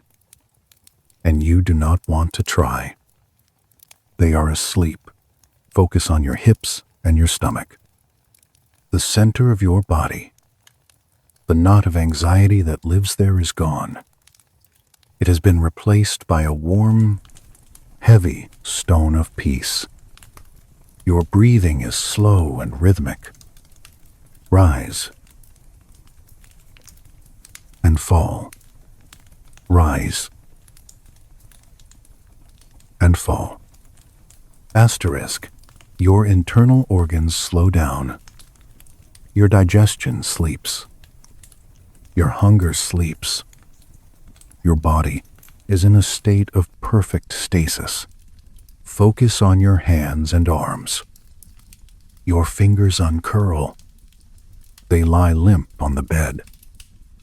Your wrists, your forearms, your elbows, your shoulders.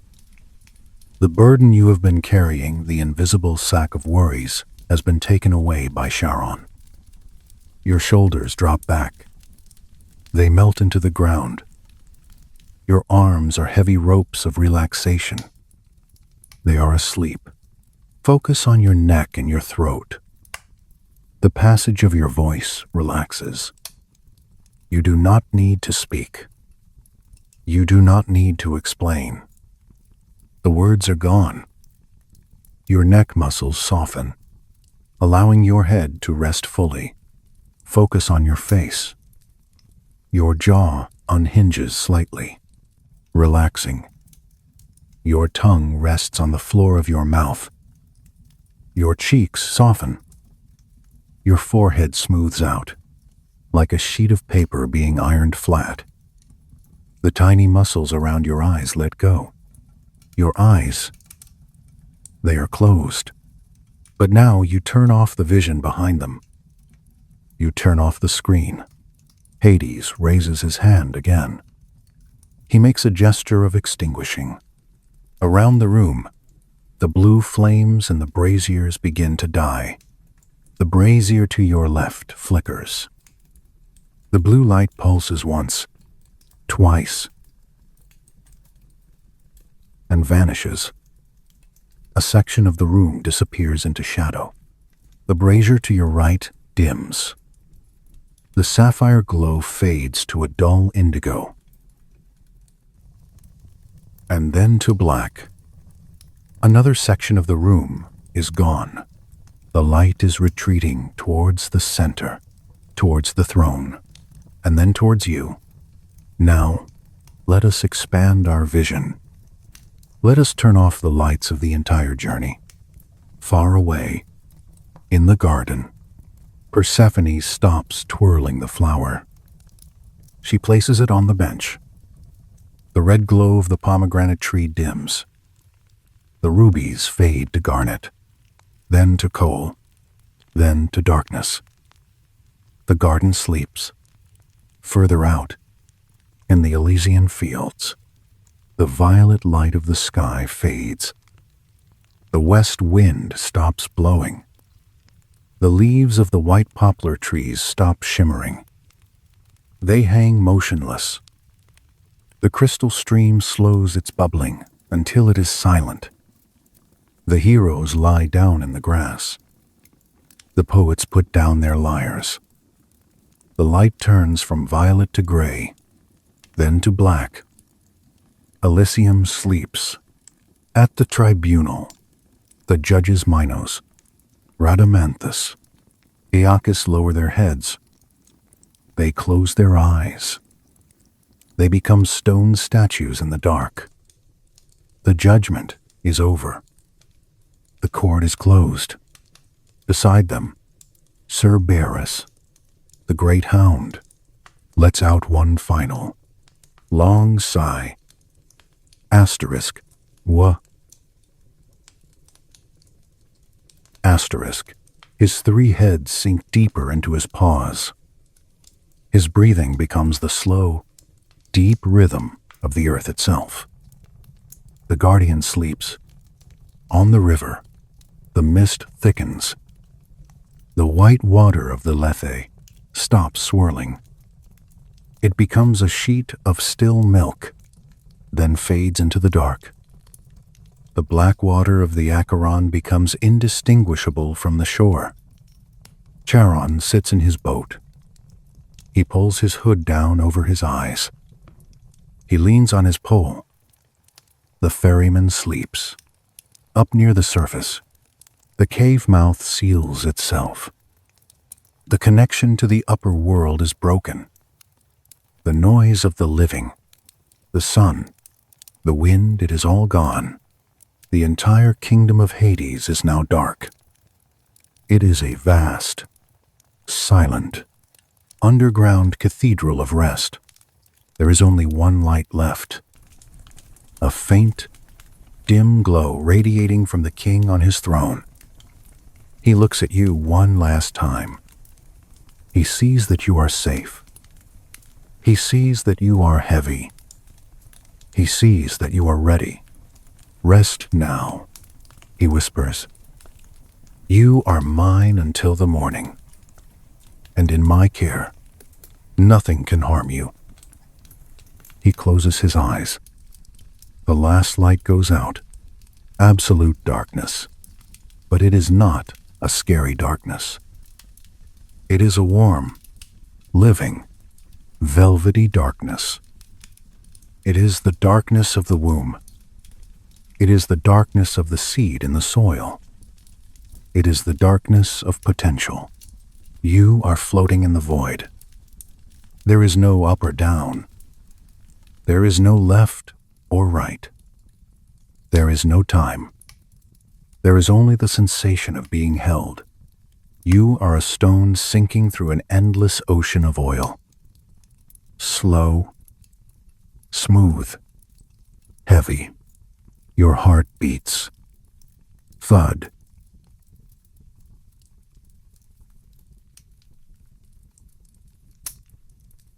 Thud.